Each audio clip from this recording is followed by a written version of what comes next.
Hello guys, तो एक और न्यू वीडियो में आप लोगों का स्वागत है। तो आज हम स्टार्ट कर रहे हैं बैक्टीरियोलॉजी। हमने कल की वीडियो के साथ ही पैरासाइटोलॉजी के जो मेन इंपॉर्टेंट टॉपिक्स थे वो कवर कर दिए थे। आई थिंक अभी भी शायद प्लाज्मोडियम रह रहा है तो वो मैं करवा दूंगी। बाकी हमारा पैरासाइटोलॉजी कंप्लीट हो चुका है। तो आज हम बैक्टीरियोलॉजी से स्टार्ट कर रहे हैं बिकॉज मैंने बोला था कि हम पैरासाइट की भी वीडियोस लाएंगे। तो सबसे पहले स्टार्ट करते हैं। और आज की वीडियो में मैं स्टेफाइलोकोकस और स्ट्रेप्टोकोकस ये दो करवाने की कोशिश करूंगी। और लाइक स्टेफाइलोकोकस में भी बहुत सारी स्पीशीज आती हैं, तो उसमें से हम एक करेंगे, दैट इज स्टेफाइलोकोकस ऑरिस। वैसे ही सिमिलरली स्ट्रेप्टोकोकस के लिए भी मतलब जो ज़्यादा इंपॉर्टेंट है हम वो करेंगे। ठीक है, तो हम स्टार्ट करेंगे थोड़ी देर में। पर इससे पहले ना मैं ये आपको बोलना चाहूँगी कि अगर आपको लाइक बेसिक एनाटमी, लाइक जो स्ट्रक्चर होता है बैक्टीरिया का और स्टेन्स, ये सब की अगर वीडियो चाहिए तो ये भी आप मुझे बताना, like staining techniques, culture media. वैसे कल्चर मीडिया में मैं सोची थी वीडियो लाने के लिए, बहुत ही ईजिली मैंने एक टेबल बना रखी है उससे आपको समझाने का। तो आप मुझे बताना कि आपको ऐसे चाहिए या नहीं, या हम बैक्टीरिया से स्टार्ट कर सकते हैं। ठीक है, तो मैं इस वीडियो में तो बैक्टीरिया करवा रही हूँ, लेकिन अगर ऐसा कुछ डिमांड होता है तो मैं नेक्स्ट वीडियो में लाइक स्टरलाइजेशन, डिसइंफेक्टेंट और जो भी प्रीवियस के टॉपिक्स है जो इतना निगलेक्टेड ही रहते हैं, या इजी से टॉपिक्स आप समझ सकते हो, तो उन टॉपिक्स को भी हम कवर करेंगे। ठीक है, तो आज हम कर रहे हैं सबसे पहले स्टेफाइलोकोकस और स्ट्रेप्टोकोकस। उससे पहले मैं बेसिक आपको ओवरव्यू दे देती हूँ। लाइक अगर आप सबको पता होगा ग्राम स्टेनिंग होती है, तो ग्राम स्टेनिंग जो पिकअप कर लेते हैं फर्स्ट टाइम पे, ठीक है, जो पर्पल कलर के होता है उनको कहते हैं ग्राम पॉजिटिव। और जो काउंटर स्टेन होता है उसको पिकअप करते हैं जो बैक्टीरिया, उनको ग्राम नेगेटिव कहते हैं। ठीक है, तो बैक्टीरिया जो होते हैं उनके डिफरेंट शेप और साइज होते हैं। कोकाई होते हैं, that is circular.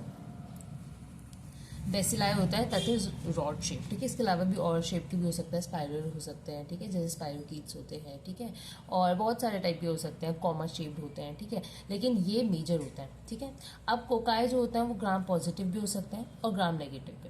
Gram positive में हम दो जो पढ़ेंगे जो इंपॉर्टेंट है वो है स्टेफाइलोकोकस, स्ट्रेप्टोकोकस। ठीक है, आज हम कवर करने की कोशिश करेंगे इन्हें।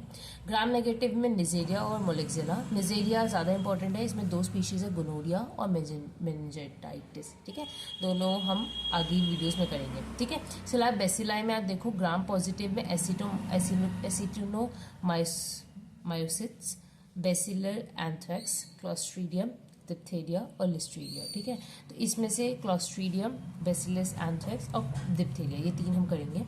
ग्राम नेगेटिव में इकोलाई, शिगेरा, स्पाइरोकीट्स, सैल्मोनेला, ठीक है, विब्रियो। ठीक है, तो इसमें से भी हम लोग इसमें हम सारे ही करेंगे बेसिकली। ठीक है, तो ये हमारा ओवरव्यू होगा करने का। तो अब सबसे पहले स्टार्ट करते हैं स्टेफाइलोकोकस से। ठीक है, हम कोई भी बैक्टीरिया करेंगे तो उसका बेसिक हम पहले मॉर्फोलॉजी जानेंगे, फिर उसके बाद हम ये जानेंगे कि उसके अंदर पैथोजेनिसिटी किससे आती है, लाइक वो किस वजह से हमारे लिए हार्मफुल है। ठीक है, इसके अलावा डिजीज़ क्या कॉज करता है वो जानेंगे। इसके अलावा उसकी पैथोजेनिसिटी मतलब अच्छे से, डिजीज़ का मतलब अच्छे से मैकेनिज्म जानेंगे, कैसे हमारी बॉडी में इफेक्ट कर रहा है वो। ठीक है, क्लिनिकल फीचर्स देख लेंगे अगर कुछ सिग्निफिकेंट होगा, लैब डायग्नोसिस देख लेंगे, और अगर कुछ ट्रीटमेंट में अगर कुछ वैक्सीन निकली होगी तो वो देखेंगे। ठीक है, तो हम स्टार्ट करते हैं स्टेफाइलोकोकस से। तो स्टेफाइलोकोकस वाज मतलब किसने डिस्कवर किया था, तो अलेक्जेंडर ने इसकी डिस्कवरी की थी। और cocci are generally gram positive except. ठीक है, तो इन्होंने बोला कि सारे ही ग्राम पॉजिटिव होते हैं जनरली, पर एक्सेप्ट कौन से होते हैं, निजेरिया, मोलेक्सिला और वेलेनॉल। तो ये हमने पढ़े भी पीछे। ठीक है, तो जनरली सारे ही कोकाई ग्राम पॉजिटिव होते हैं। ठीक है, अब जो स्टेफाइलोकोकस होता है ना वो हमारे बॉडी में रहता है। ठीक है, तो 10 to 30% जो है वो नोज में प्रेजेंट होता है। ठीक है, इसके अलावा वजाइना में भी 5 to 10% प्रेजेंट होता है। During menses number increases. ठीक है, और इसके अलावा 10% पेरिनियम और उसके हेयर के अराउंड भी ये स्टेफाइलोकोकस हैबिटेट बना के रहते हैं। ठीक है, इसके अलावा ग्राम पॉजिटिव क्लासिफिकेशन देख लेते हैं। तो ग्राम पॉजिटिव माइक्रोकोकाई हो सकते हैं, स्ट्रेप्टोकोकाई हो सकता है। माइक्रोकोकाई मतलब उसमें दो स्पीशीज आती है, स्टेफाइलोकोकस और माइक्रोकोकस। ठीक है, स्ट्रेप्टोकोकस में स्ट्रेप्टोकोकस आता है, एंटेरोकोकस आता है, न्यूमोकोकस आता है। ठीक है, स्टेफाइलोकोकस ऑरिस देख लेते हैं। स्टेफाइलो का मतलब क्या होता है, ठीक है, तो स्टेफाइलो का मतलब होता है बंच ऑफ ग्रेप्स। जैसे आप देख सकते हो, आप बंच ऑफ ग्रेप्स, तो जब हम इसको ग्राम पॉजिटिव से स्टेन करते हैं ना, तो ये ऐसे बंच ऑफ ग्रेप्स में से इकट्ठे गुच्छे में रहते हैं। ठीक है, तो इसलिए इनका नाम स्टेफाइलोकोकस पड़ गया। वैसे ही जब हम स्ट्रेप्टोकोकस पढ़ेंगे तो वहाँ पे स्टेप का मतलब होता है लाइन में आना। ठीक है, तो ये सारे ना बिल्कुल लाइन में ऐसे लगे होंगे। ठीक है, तो स्टेफाइलोकोकस ऑरिस, और इसके अलावा बंच ऑफ ग्रेप्स होता है। अब यहाँ पे आपको कोई भी फ्लैजिला कुछ दिख रहा है नहीं ना, तो इसलिए ये नॉन मोटाइल होता है। नॉन मोटाइल होता है, नॉन स्पोरिंग होता है। ठीक है, और सेल डिवीजन जो होता है ना 3 प्लेन्स में एग्जिस्ट करता है। ठीक है, अब देख लेते हैं कि इसकी जनरल फीचर्स क्या है या इसकी पैथोजेनिसिटी कैसे आती है। तो सबसे पहले सेल वॉल। सेल वॉल जो है इसका मेड अप ऑफ पेप्टिडोग्लाइकन, ठीक है, thick and can create inflammatory response, ठीक है। तो इसका जो सेल वॉल है वो भी इन्फ्लेमेटरी रिस्पॉन्स कैरी करता है, ठीक है। इसके अलावा सेल वॉल में ना एक प्रोटीन होता है जिसका नाम होता है प्रोटीन ए, जो कि क्या होता है, एंटी फैगोसिटिक, एंटी कॉम्प्लीमेंट्री, को एग्लूटिनेशन टेस्ट देता है, ठीक है। ये इसको याद करने के लिए आप कैसे याद करोगे, प्रोटीन ए है ना, तो ए से ए वाली चीजें याद करो, anti phagocytic, anti complementary and coagglutination test, ठीक है। तो ये सारे टेस्ट मतलब ये फैगोसाइटोस नहीं होगा, क्योंकि अगर कोई भी बॉडी हमारी बॉडी कोई फॉरेन बॉडी हमारी बॉडी में एंटर करेगी तो हमारी बॉडी उसके अगेंस्ट रिएक्शन करने के लिए मैक्रोफेजेस को भेजेगी या सारे सेल्स को भेजेगी। तो मोस्ट जो इंपॉर्टेंट होता है वो उसको फैगोसाइटोस कर लेती है, तो ये उसको रेजिस्ट करता है, ठीक है। इसके अलावा एंटी कॉम्प्लीमेंट्री होता है और को एग्लूटिनेशन टेस्ट पॉजिटिव देता है, ठीक है। इसके अलावा इसके टॉक्सिन्स देख लेते हैं हम। तो इसमें ना मेजरली बहुत सारे टॉक्सिन्स होता है। मेजरली हीमोलाइसिन होता है, एंटेरोटॉक्सिन्स होता है, ठीक है। एक हम पढ़ेंगे एपिडर्मोलाइटिक टॉक्सिन देखेंगे, पीवी टॉक्सिन देखेंगे और टॉक्सिक और भी टॉक्सिक्स देखेंगे, ठीक है। तो जब मेजर है हम वो पढ़ रहे हैं सिर्फ। तो हीमोलाइसिन भी 4 टाइप के होता है, अल्फा, बीटा, गामा, डेल्टा, ठीक है। तो अल्फा जो होता है इसका थोड़ा बहुत, वैसे इसका सिर्फ इतना नाम भी लिख दोगे तो काफ़ी होगा। तो अल्फा हीमोलाइसिन जो होता है वो इनएक्टिवेट हो जाता है 70 डिग्री सेल्सियस में और अगेन एक्टिवेट हो जाता है 100 डिग्री सेल्सियस पे, और ये इसमें कैपेबिलिटी होती है कि ये लाइसिस करते हैं। हीमोलाइसिन का समझ रहे हो ना, मतलब हीमो मतलब ब्लड, लाइसिन मतलब तोड़ना, तो ये ब्लड को तोड़ने वाला टॉक्सिन है, ठीक है, ब्लड को डिस्ट्रॉय करने वाला। तो ये वाला जो अल्फा हीमोलाइसिन है वो शीप के भी ब्लड को लाइसिस कर सकता है और ह्यूमन के भी, ठीक है। इसके अलावा बीटा वाला वो सिर्फ और सिर्फ शीप के आरबीसीज को लाइसिस कर सकता है, ऑल्सो नोन एज स्फिग्नोमाइलिनाइसिस, और इसको माइलिनेसिस और हॉट कॉल्ड फिनोमेना भी इसको कहते हैं, ठीक है। इसके अलावा ये दोनों वाले लाइसिस कर सकते हैं आरबीसी और शीप को भी, और ह्यूमन बोथ दोनों को कर सकते हैं, ठीक है। इसके अलावा नेक्स्ट है पीवी टॉक्सिन, जिसको ल्यूकोसाइडिन भी कहते हैं, ठीक है। पीवी टॉक्सिन, ल्यूकोसाइडिन, इसका आप नाम याद करना चाहो पूरा तो कर सकते हो, नहीं तो पीवी टॉक्सिन भी लिखोगे तो दैट्स मोर देन इनफ। उसके बाद है एपिडर्मोलाइटिक या एक्सफोलिएटिव टॉक्सिन, ठीक है। अब नाम से ही पता चल रहा है ये स्किन पे कुछ इसका एक्शन होगा इस टॉक्सिन का, तो it causes scarlet skin syndrome, ठीक है। इसके अलावा कॉज पेम्फिगस, ठीक है। अब इसकी ना फोटोज देखना तब आपको ना हमेशा याद रहेगी पेम्फिगस क्या होता है, ठीक है। पेम्फिगस नियोनेट्रम एंड बल्बस इम्पिटिगो, ठीक है। तो ये हो जाता है। इसके अलावा it also cause toxic epidermal necrosis, ठीक है, ठीक है। तो ये हुआ। इसके अलावा कॉज रिटर्स डिजीज, ठीक है। अब रिटर्स डिजीज भी आप पढ़ना है, लाइक इसके अंदर ये टायर्ड होता है, क्या कहते हैं, क्या कहते हैं उसको, मैं नाम ही भूल गई, हाँ, जहाँ से यूरिन निकलता है यार, यूरिनी ब्लैडर, हाँ। तो ये वहाँ पे एक्ट करता है, मतलब ये स्किन का एक वो होता है, इसमें 3 चीज़ें आती है, रिथाइटिस और कंजक्टिवाइटिस, ये सारी 3 चीज़ें ऐसे आती है, ठीक है। तो ये जो टॉक्सिन है ये उसको भी मतलब वो भी कॉज कर सकता है, ठीक है। इसके अलावा एंटेरोटॉक्सिन, एंटेरो वर्ड जो होता है वो इंटेस्टाइन्स के लिए यूज़ किया जाता है। तो एंटेरोटॉक्सिन जो होगा वो क्या करेगा, फूड पॉइजनिंग कर देगा, ठीक है। अब एंटेरोटॉक्सिन में ना, अब जो एंटेरोटॉक्सिन है उसके बहुत सारे क्लासेस होता है, इसमें A to A होता है पर F इंक्लूडेड नहीं होता, ठीक है, अब याद रखना। वैसे R to T भी होता है और V भी होता है। अब यहाँ पे F इंक्लूडेड नहीं है ना, तो हम F बाद में अलग से पढ़ेंगे, ठीक है। तो यहाँ पे हुआ, और ये क्या कॉज करता है, फूड पॉइजनिंग। इसका इंक्यूबेशन पीरियड क्या होता है, 1 to 6 आवर्स। अच्छा, ये पूछ सकते हैं क्वेश्चन वाइवा में भी कि जो स्टेफाइलोकोकस ऑरिस है वो भी फूड पॉइजनिंग कॉज कर रहा है, बेसिलस सीरस है वो भी फूड पॉइजनिंग कॉज कर रहा है, तो दोनों में फर्क क्या है। तो ये क्या होता है, जो स्टेफाइलोकोकस ऑरिस होता है वो जनरली मिल्क और बेकरी प्रोडक्ट से आता है, और बेसिलस जो सीरस होता है वो चाइनीज फूड से में आता है, ठीक है। हम ये पढ़ेंगे भी, ठीक है, कि कैसे क्या कहते हैं, जैसे ऐसा कुछ लिखा होगा उसके अंदर कि उन्होंने राइस खा लिया, फ्राइड राइस, उसके बाद हो गया, तो आप बेसिलस सीरस सोच सकते हो, ठीक है। इसके अलावा ये दोनों ही वेगस नर्व को स्टिमुलेट करके वॉमिटिंग सेंटर को स्टिमुलेट कर देता है, तो वॉमिटिंग करवा सकते हैं, ठीक है। तो ये हमने पढ़े। इसके अलावा यहाँ पे जो हमारा एंटेरोटॉक्सिन F था उसको हम देख लेते हैं थोड़ा डिटेल में, क्योंकि वो इंपॉर्टेंट है। तो एंटेरोटॉक्सिन F, जिसका दूसरा नाम है टॉक्सिक शॉक सिंड्रोम टॉक्सिन, ठीक है, TSST, ठीक है। अच्छा, इसको ना सुपर एंटीजन कहते हैं, ठीक है, क्योंकि ये सुपर एंटीजन क्यों कहते हैं कि it binds outside antigen binding cleft, ठीक है, क्योंकि ये एंटीजन बाइंडिंग क्लेफ्ट जो होता है उसके अलग जाके कोई और साइड पे जाके बाइंड होता है, इसलिए इसको सुपर एंटीजन कहते हैं। और इसका ठीक है, इसके अलावा ये होता क्या है, तो ये क्या करता है ना बॉडी में, अब देख आपको नाम से पता चल रहा होगा शॉक, तो शॉक वाली स्टेज लेके आएगा। अब शॉक वाली स्टेज में क्या होगा, क्लिनिकल फीचर्स क्या आएंगे, रैश, फीवर, बीपी डिक्रीज हो जाएगा और मल्टीपल ऑर्गन फेलियर भी हो सकता है। ठीक है, इसके अलावा इसका रिस्क फैक्टर्स क्या होता है कि वेजाइना का जो टैम्पॉन है वो अगर रिमूव नहीं किया, तो हमने बताया था कि वेजाइना का के पास 15 to 20% वहाँ पे प्रेजेंट है वेजाइना के आसपास, ये वाले स्टेफाइलोकोकस। ठीक है, तो अब क्या करेगा, ये टैम्पॉन्स के थ्रू हमारे बॉडी में एंटर कर सकता है, और ये टॉक्सिन्स अगर सिक्रीट किए उसने तो हमें डिजीज हो जाएगी, ये वाली टॉक्सिक शॉक सिंड्रोम। ठीक है, इसका डायग्नोसिस कैसे करते हैं, तो लेटेक्स एग्लूटिनेशन टेस्ट किया जाता है और रेडियो इम्यूनो एसे किया जाता है और एलिसा टेस्ट भी करता है। ठीक है,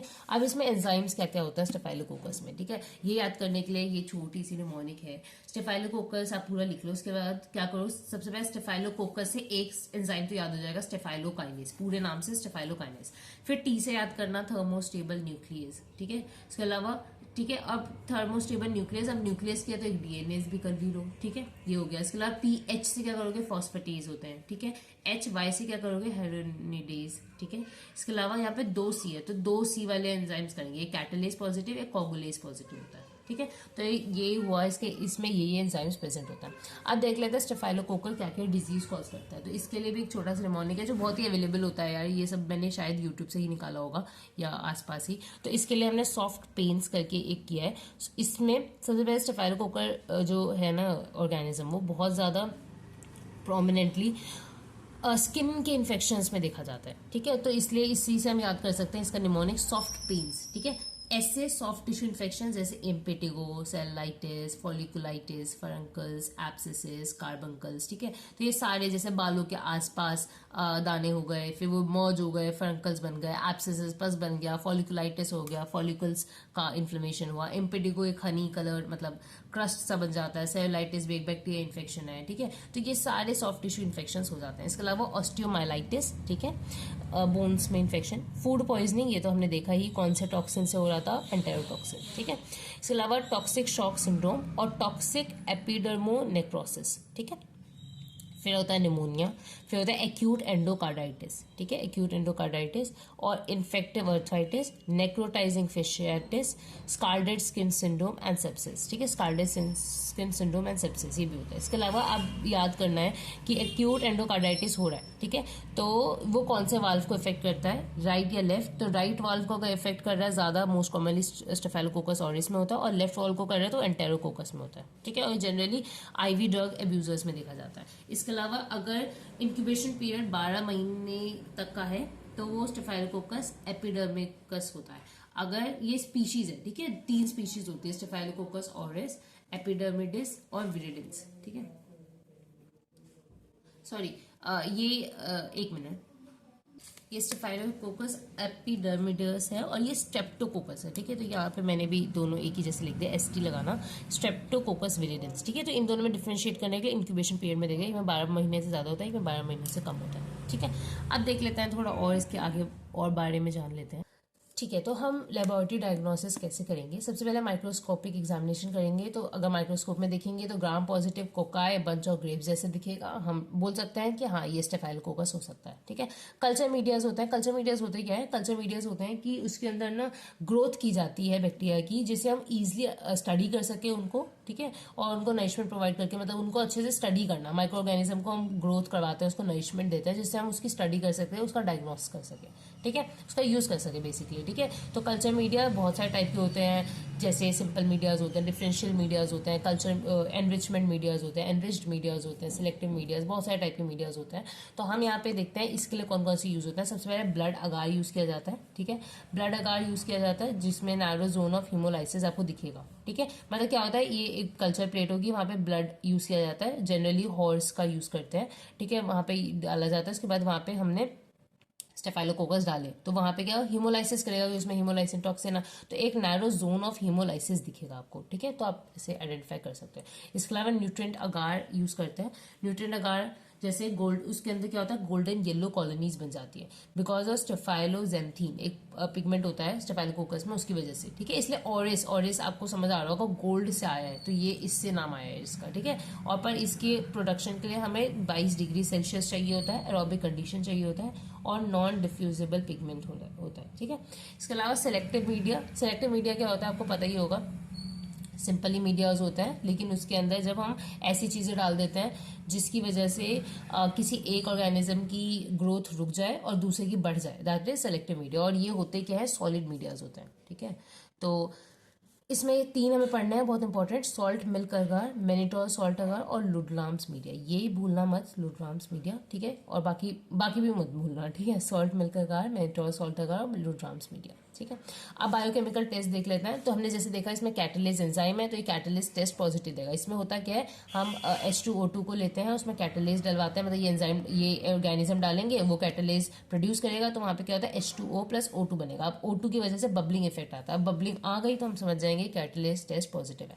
वैसे कॉगुलेस टेस्ट किया जाता है, कॉगुलेस टेस्ट में क्या होता है, फिब्रिनोजेन को फिब्रिन में कन्वर्ट किया जाता है, ठीक है। तो क्या होता है, फिब्रिनोजेन फिब्रिन में कन्वर्ट हो जाएगा, क्योंकि हमारे ऑर्गेनिज्म के पास कॉगुलेस है, तो इसलिए ये भी कॉगुलेस टेस्ट भी पॉजिटिव देगा। अब ये इसके भी 2 टेस्ट होते हैं, स्लाइड टेस्ट होता है कि स्लाइड में करवा लो, ठीक है, स्लाइड में ये क्लॉट्स बनवा लो या ट्यूब में बनवा लो, ठीक है। तो स्लाइड वाले को कहते हैं सिंपल स्लाइड बाउंड कॉगुलेस टेस्ट, ठीक है, और ट्यूब वाले को कहते हैं, तो ये कॉगुलेस टेस्ट को ही करने के 2 अलग तरीके, या तो हम स्लाइड में करवा लो या तो ट्यूब में करवा लो, ठीक है। तो बस ये है, बाकी कुछ स्टेफाइलोकोकस की और भी स्पीशीज होती है जो ये टेस्ट नेगेटिव या पॉजिटिव देगी, तो वो मैंने लिख दिया है, पर वो इतना इंपॉर्टेंट है नहीं, तो आप उसको स्किप भी कर सकते हो, ठीक है। तो एक 4th वे जिससे हम चेक कर सकते हैं वो होता है सीरोलॉजी। उसके बाद एक और आप फेज टाइपिंग और कर सकते हो, ये इसका डायग्नोस करने के लिए, ठीक है। इसी के साथ हमारा स्टेफाइलोकोकस का मेजर जो पॉइंट्स थे वो कंप्लीट हो गया है। बाकी इसमें आप और भी चीजें पढ़ सकते हो, पर इतना भी अगर आप लिखोगे, उसको अच्छे से एक्सप्लेन कर दोगे एग्जाम में, तो मोर देन इनफ होगा। उसके अलावा इसका डायग्राम एक आप बना लेना, बैक्टीरिया का नॉर्मल जो डायग्राम होता है, और हो जाएगा, ठीक है। अब हम स्टार्ट करते हैं स्ट्रेप्टोकोकस से, स्ट्रेप्टोकोकस पायोजेंस, ठीक है। तो पहले तो एक मेजर स्ट्रेप्टोकोकस की स्पीशीज कैसी होती है वो देख लेते हैं, स्ट्रेप्टोकोकस बैक्टीरिया सॉरी कैसा होता है वो देख लेते हैं। सबसे पहले मैं बताता, स्ट्रेप का मतलब होता है लाइन में, तो ये बिल्कुल लाइन में प्रेजेंट होता है, ठीक है। और ये कैटलेज नेगेटिव होता है और ये ग्राम पॉजिटिव बेसिलस होता है, ठीक है। इसको डिस्कवर किसने किया था, बिल रॉथ, ठीक है, बिल रॉथ ने इसको डिस्कवर किया था। ये भी नॉन मोटाइल है, यहाँ पे आप देख सकते हो कोई फ्लैजिला कुछ नहीं है, ये भी नॉन स्पोरिंग होता है, ठीक है, नॉन मोटाइल नॉन स्पोरिंग, और फ्यू स्ट्रेन्स हैज कैप्सूल, कुछ स्ट्रेन्स के पास कैप्सूल भी होता है, ठीक है। हम स्ट्रेप्टोकोकस का पूरा डिटेल में इसको स्ट्रक्चर देखेंगे, ठीक है, जो बहुत इंपॉर्टेंट है। इसके अलावा आप देखते हैं स्ट्रेप्टोकोकाई को हम ऑक्सीजन के रिक्वायरमेंट पे ना बेसिस पे हम इसको डिवाइड कर सकते हैं, ठीक है, और स्पीशीज में, लाइक एरोब्स और फैकुलेटिव एनारोब्स होते हैं या ऑब्लिगेट एनारोब्स होते हैं। अब ऑब्लिगेट एनारोब्स क्या होता है, पेप्टोस्ट्रेप्टोकोकाई, ठीक है। एरोब्स और फैकुलेटिव एरोब्स क्या होता है, इसको भी हम और में डिवाइड कर सकते हैं, ठीक है, हीमोलाइसिस के बेसिस पे, ठीक है। हीमोलाइसिस का मतलब कि वो पूरा हीमोलाइसिस कर रहा है ब्लड का, पार्शियल कर रहा है, कंप्लीट कर रहा है, उसके बेसिस पे, ठीक है। तो इसके बेसिस पे 3 आते हैं, अल्फा, बीटा और गामा, ठीक है। तो अल्फा मतलब पार्शियल हीमोलाइसिस कर रहा है, इसमें क्या आता है, विरिडेंस ग्रुप आता है, स्ट्रेप्टोकोकस निमोनिया ये सब आता है, स्ट्रेप्टोकोकस निमोनिया, स्ट्रेप्टोकोकस विरिडेंस, ये सब पार्शियल हीमोलाइसिस करवाते हैं। इसके अलावा कंप्लीट हीमोलाइसिस होता है, इसके अलावा नो हीमोलाइसिस, बिल्कुल हीमोलाइसिस नहीं ही होता, ये किसमें होता है, एंटेरोकोकस ग्रुप में, ठीक है, और जैसे एंटेरोकोकाई, ठीक है। अब जो बीटा वाले हैं, बीटा जो कंप्लीट हीमोलाइसिस कर देता है, उनके भी जो कार्बोहाइड्रेट मतलब उनका जो हम स्ट्रक्चर देखेंगे तो एक कार्बोहाइड्रेट एंटीजन होता है, तो उस स्पेसिफिक कार्बोहाइड्रेट एंटीजन के बेसिस पे लैंसफील्ड ने उसको 21 ग्रुप में डिवाइड किया, ठीक है, A2H और K2W, ठीक है, A2H और K2W। अब ग्रुप ए स्ट्रेप्टोकोकस पायोजेंस इसी में एक है, लाइक अब देखो group A streptococcus pyogenes, group B streptococcus pyogenes, ऐसे करके हम डिवाइड करते रहेंगे, ठीक है। तो इसमें से जो ग्रुप ए स्ट्रेप्टोकोकस पायोजन है ना, उसको वापस सीरोलॉजिकल टाइपिंग की गई उसमें, और उसमें एम प्रोटीन के बेसिस पे, ठीक है। एम प्रोटीन भी क्या है, उसके स्ट्रक्चर में ही एक प्रोटीन होता है, हम देखेंगे MRT ऐसे बहुत सारे प्रोटीन होता है, तो एम प्रोटीन के बेसिस पे उसको सीरोलॉजिकल टाइप मतलब डिवाइड किया गया, और इस टाइपिंग को कहते हैं ग्रिफीन टाइपिंग, ठीक है, ग्रिफाइन टाइपिंग, जो भी इसमें 1 2 3 ऐसे करके नंबर चलते रहते हैं, और इसमें 80 टाइप्स हैं, ठीक है। एम प्रोटीन के बेसिस में 80 टाइप्स में इन बेसिलस को डिवाइड किया गया, ठीक है। थोड़ा बहुत याद रख लेना, ठीक है, इसको ऐसे बना लेंगे तो अच्छा लगेगा दिखने में, और अच्छा लगेगा, तो आप बना सकते हो। और ये टाइपिंग क्लासिफिकेशन इजी है, ज्यादा मुश्किल नहीं है याद करने को, ठीक है। हम कल्चर मीडियाज देख लेते हैं, इसके लिए कौन कौन से यूज किया जाता है। सबसे पहले ब्लड अगार, ठीक है, ब्लड अगार यूज किया जाता है। इसके अलावा सिलेक्टिव मीडिया, सिलेक्टिव मीडिया में कौन से है, क्रिस्टल वॉयलेट ब्लड अगार। और पीएनएफ मीडिया, पीएनएफ मीडिया का फुल फॉर्म देख सकते हैं, पॉलीमिक्सिन नियोमाइसिन फ्यूजिक एसिड मीडियम। तो इतना करने की जरूरत नहीं, पीएनएफ मीडिया भी हम बोल सकते हैं selective media. Transport media, Pikes media बहुत ज्यादा इंपॉर्टेंट है, ये आपने बहुत बार सुना भी होगा। इसमें होता क्या है, crystal violet plus sodium azide होता है, ठीक है। चला लिक्विड मीडिया, इसके अंदर टर्बिडिटी आती है, अगर मतलब अगर ग्रोथ हो रही है बेसिलस की तो उसमें टर्बिडिटी आएगी, तो हम समझ जाएंगे वहाँ ग्रोथ हो रही है बेसिलस की, ठीक है। बस इतना ही लिखा था, हम इतना ही देखेंगे। इसके अलावा कौन कौन से बायोकेमिकल रिएक्शन टेस्ट देता है, तो हमने पहले देखा कैटलेज नेगेटिव है, ठीक है। इसके अलावा not soluble 10% bile unlike pneumococci, ठीक है। इसके अलावा PYR टेस्ट पॉजिटिव देता है। PYR टेस्ट होता क्या है, इसमें क्या होता है ना, एक एंजाइम होता है या एक समझ लो एक सब्सटेंस होता है पायरिडिनॉइल बीटा नेफ्थसाइनाइड, ठीक है। तो ये क्या होता है, नेफ्थेलामाइड। तो ये येलो कलर का होता है। जैसे ही हम उसके अंदर ये अपना ऑर्गेनिज्म डालते हैं तो वो अमाइनो पेप्टिडेज एक एंजाइम रिलीज करता है, जिसकी वजह से ये येलो कलर रेड में टर्न हो जाता है, क्योंकि ये जो सब्सटेंस है वो फ्री बीटा नेफ्थेलामाइड में टर्न हो गया, ठीक है। इस टेस्ट को कहते हैं PYR टेस्ट, ठीक है, PYR टेस्ट। इसके अलावा ये राइबोज को फॉर्मेट नहीं कर सकता, ठीक है। अब देख लेते हैं इसका स्ट्रक्चर स्ट्रेप्टोकोकस का। तो ये है, थोड़ा गंदी सी ड्राइंग है पर समझ जाओगे आप, बिल्कुल ही बेसिक ड्राइंग्स मैंने बनाई है, ठीक है। क्या हो रहा है, सबसे पहले देखो कैप्सूल, सबसे बाहर वाली लेयर जो है ब्राउन कलर की वो है कैप्सूल। तो मैंने बताया कुछ स्पीशीज के पास कैप्सूल होता है, कुछ के पास नहीं। हम बेसिक हर पे जो काम कर जाए वैसी वाली बना रहे हैं, तो कैप्सूल वाला बना लिया। कैप्सूल में hydronic acid not present in all, ठीक है। एक तो कैप्सूल भी समय प्रेजेंट नहीं है और कैप्सूल भी प्रेजेंट है, उसमें हाइड्रोनिक एसिड भी समय प्रेजेंट नहीं होता, ठीक है। फिर उसके बाद क्या है, देखो इसके अंदर वाली लेयर देखो, ये कुछ प्रोटीन की लेयर, टेढ़े मेढ़े कुछ अलग अलग टाइप के प्रोटीन्स है। तो इसमें 3 टाइप के प्रोटीन की लेयर होती है। MTR प्रोटीन, ठीक है, MTR ऐसे प्रोटीन होते हैं, इसकी लेयर होती है। उसके बाद इसके अंदर ग्रुप C कार्बोहाइड्रेट एंटीजन होता है। तो आपको याद होगा ग्रुप C कार्बोहाइड्रेट एंटीजन की वजह से 21 सीरोलॉजिकल टाइपिंग्स हुई थी, ठीक है। फिर उसके अंदर आप देख सकते हो चौथी लेयर जो है वो पेप्टिडोग्लाइकन की लेयर है, और 5वीं लेयर फिर सेल वॉल है, फिर अंदर अपना बेसिलस है। तो ये होता है पूरा स्ट्रक्चर स्ट्रेप्टोकोकस का, ठीक है। तो कौन कौन से टॉक्सिन्स है जो हमारा ये स्ट्रेप्टोकोकस सिक्रीट करता है। सबसे पहले हीमोलाइसिन और पायरोजेनिक एक्सोटॉक्सिन्स, ठीक है। हीमोलाइसिन में स्ट्रेप्टोलाइसिन O होता है और स्ट्रेप्टोलाइसिन S होता है, ठीक है। स्ट्रेप्टोलाइसिन O ऑक्सीजन अनस्टेबल है, स्ट्रेप्टोलाइसिन S ऑक्सीजन स्टेबल है, S और स्टेबल कर लेना, ठीक है। और ये एंटीजेनिक होता है, नॉन एंटीजेनिक होता है। पायरोजेनिक एक्सोटॉक्सिन, इसमें स्ट्रेप्टोकोकल पायोजेनिक एक्सोटॉक्सिन, ये आपको याद रखना ही है, SPE टॉक्सिन, ठीक है। सुपर एंटीजेनिक होता है ये, इसके अंदर भी A B C होता है और ये स्कारलेट फीवर कॉज करते हैं, ठीक है। इसके अलावा इसमें एंजाइम्स कौन कौन से होता है, स्ट्रेप्टोकाइनेज, DNase, NADase, ठीक है, हाइरोनिडेज, लाइपोप्रोटीनेज, ठीक है। तो ये सारे एंजाइम्स इसके अंदर प्रेजेंट होते हैं, ठीक है। तो ये हुआ हमारा स्ट्रेप्टोकोकस भी कंप्लीट, ठीक है। नेक्स्ट कुछ क्लासेस में हम नेजेरिया और आगे की ग्राम पॉजिटिव ग्राम नेगेटिव बेसलाइज और ये सब भी कंप्लीट करेंगे, ठीक है। तो ये थी वीडियो, यहीं पे हम खत्म करते हैं। अगर आपको पसंद आई, ठीक है, तो आप मुझे कमेंट सेक्शन में बताना, और अगर मुझे और डिटेल में भी जाना तो ये भी बताना। तो बिकॉज मैं तो बस उतना करवा रही हूँ जितना लाइक एग्जाम में हम लिखे और कंप्लीट हो जाए हमारा, ठीक है। मैं ज़्यादा नॉलेज नहीं दे रही, मैं जस्ट बिल्कुल ही यूनिवर्सिटी के अकॉर्डिंग बता रही हूँ, ठीक है। पर अगर आप चाहो तो मुझे बता सकते हो कि आपको और चाहिए, ठीक है। वैसे मैंने आगे की थोड़ी वीडियो, आगे की जो बेसिलस है वो और ज़्यादा डिटेल में करवाए हैं, तो आप मुझे बता देना आपको कैसा, मतलब जो भी रिव्यूज़ हो वो बता देना मुझे। तो that's it for the video guys, bye bye.